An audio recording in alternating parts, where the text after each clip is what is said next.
0 रुपए से 100 करोड़ का बिजनेस, क्या ये सच में हो सकता है? आज हम इसी छुपे हुए सीक्रेट फॉर्मूले को समझने जा रहे हैं।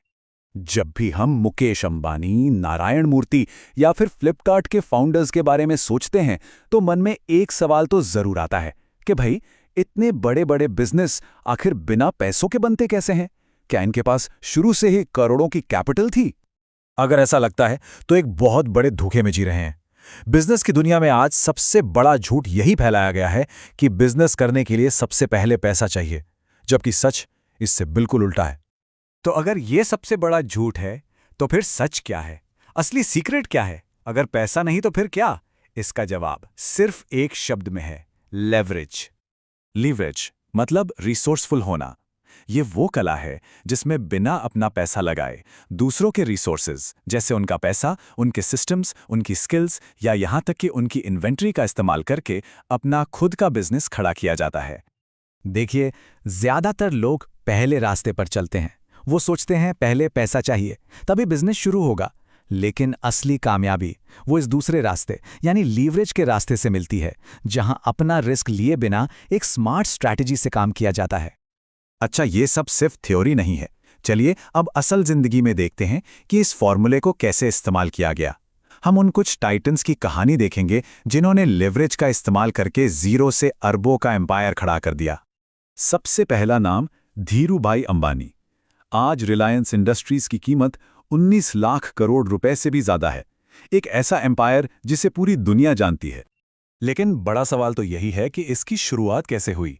जब धीरूभाई अंबानी ने अपना सफर शुरू किया तब उनके पास कोई बड़ी कैपिटल नहीं थी, तो फिर उन्होंने ये किया कैसे? यहीं पर आता है लीवरेज का कमाल। उन्होंने यमन में काम करते हुए आर्बिट्रेज सीखा, मतलब एक बाजार से सस्ता खरीदो और दूसरे में महंगा बेचो। जब वो भारत लौटे और कपड़ा मार्केट में आए तो उन्होंने अपनी फैक्ट्री नहीं लगाई। नहीं, उन्होंने पहले कस्टमर से ऑर्डर लिया, उनसे पैसा लिया और फिर उसी पैसे से माल खरीदकर डिलीवरी दे दी। उन्होंने मार्केट के गैप और दूसरों के पैसे का सही इस्तेमाल किया। अच्छा, अब एक और नाम देखते हैं, नारायण मूर्ति। आज इन्फोसिस की मार्केट वैल्यू 6.5 लाख करोड़ रुपए से भी ज्यादा है और इसी कंपनी ने भारत को आईटी सेक्टर का ग्लोबल लीडर बनाया। लेकिन क्या कोई यकीन कर सकता है कि जब इन्फोसिस शुरू हुई तो टीम के पास ना तो कोई ऑफिस था, ना कोई कंप्यूटर और ना ही गुजारा करने तक के पैसे थे? तो सवाल फिर वही है, ये बना कैसे? जवाब फिर वही है, लीवरेज। उन्होंने पैसा नहीं बल्कि अपने 6 दोस्तों की स्किल्स और नॉलेज को लीवरेज किया। उन्होंने देखा कि अमेरिकी कंपनियों को सस्ते और टैलेंटेड इंजीनियर्स चाहिए, तो उन्होंने क्लाइंट से पहले पैसे लिए और फिर उन्हीं पैसों से कंप्यूटर खरीदकर प्रोजेक्ट पूरा किया। मतलब उन्होंने ग्लोबल डिमांड को लीवरेज किया। और अब बात करते हैं फ्लिपकार्ट की, एक ऐसा नाम जिसने इंडिया में ई कॉमर्स का पूरा गेम ही बदल दिया।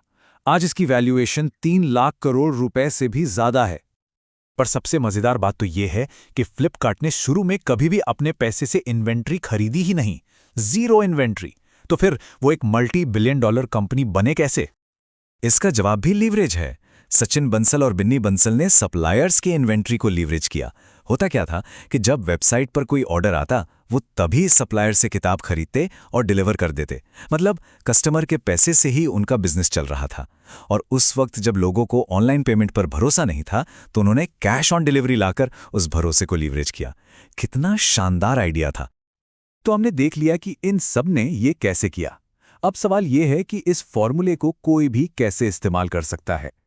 चलिए अब उस 4 स्टेप ब्लूप्रिंट को समझते हैं जिससे कोई भी लीवरेज की पावर को अनलॉक कर सकता है। ये रहा वो 4 स्टेप का ब्लूप्रिंट। बहुत सिंपल है। पहला, प्रॉब्लम ढूंढो। दूसरा, नेटवर्क बनाओ। तीसरा, छोटे छोटे कदम लो। और चौथा, सीखते रहो। अब चलिए एक एक करके इन्हें जरा गहराई से समझते हैं। स्टेप नंबर 1, एक आइडिया नहीं, एक प्रॉब्लम ढूंढो।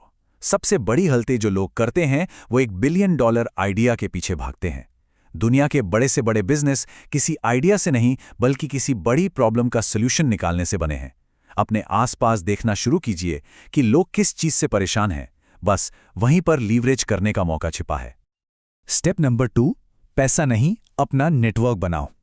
जरा सोचिए ना, ओयो के पास अपने होटल्स नहीं हैं, ज़ोमैटो के पास अपने रेस्टोरेंट्स नहीं हैं। इन्होंने क्या किया? इन्होंने होटल्स और रेस्टोरेंट्स के बने बनाए नेटवर्क को ही लीवरेज कर लिया। एक बात हमेशा याद रखनी चाहिए, आज की असली करेंसी पैसा नहीं, नेटवर्क और ट्रस्ट है। स्टेप नंबर 3, बेबी स्टेप्स लो। छोटे छोटे कदम उठाओ। हर बड़ा बिजनेस छोटे कदमों से ही शुरू होता है। Amazon ने सिर्फ किताबें बेचकर शुरुआत की थी। एक ही झटके में 100 करोड़ कमाने का नहीं सोचना है। पहले एक क्लाइंट पकड़ो, उससे 10,000 कमाओ। जब वो सेट हो जाए तो 5 क्लाइंट पकड़ो। धीरे धीरे स्केल करो। इसमें रिस्क भी कम है और सीखने को भी बहुत कुछ मिलता है।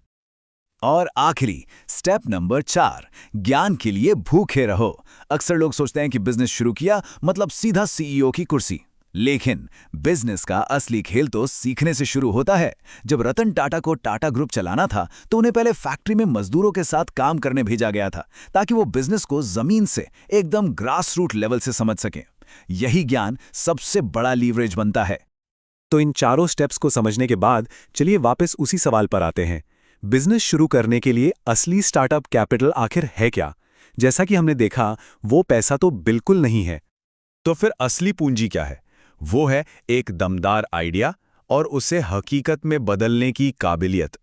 याद रखने वाली बात यह है कि पैसा नहीं, आइडिया और एग्जीक्यूशन ही एक कामयाब बिजनेस बनाते हैं। तो आज की इस पूरी बातचीत के बाद अब सोचने वाली बात यह है, अपने आसपास ऐसा कौन सा रिसोर्स है, कोई स्किल, कोई कॉन्टैक्ट, कोई सिस्टम जिसे आज लीवरेज किया जा सकता है। इस पर जरूर सोचना चाहिए।